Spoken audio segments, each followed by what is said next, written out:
பாத்துக்கிறதுக்குள்ளேயே என்னை இந்த பாடுபடுத்தி விட்டா. நாளைக்கு கல்யாணம் பண்ணி புள்ள பெற போறப்ப என்னை என்ன பாடுபடுத்த போறாளோ? ராமையா அண்ணே, நம்ம புள்ளதானடா இது? சத்தியவன் நம்ம புள்ளதானே.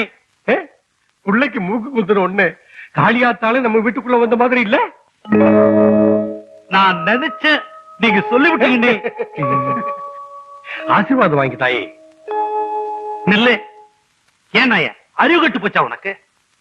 முதல்ல பெரியம்மா காலில் விழுக வேணாம். ராமையா, அண்ணே, நல்ல நாளும் பொழுதுமா ஏன்டா புள்ளி அதட்டுற?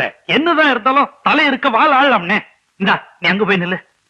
மதனே, நீங்க அண்ணன் பக்கத்துல நில்லுங்க. இங்க அண்ணே ஓட்டி நில்லுங்க. இப்ப வீழ். மகராசியா இருந்தாயி. உங்க அப்பங்கால விழுதாயி. அதெல்லாம் ஒண்ணு வேணாம். அண்ணன் காலில் விழுந்தாவே 1000 சாமி கும்பிட்டா மாதிரி.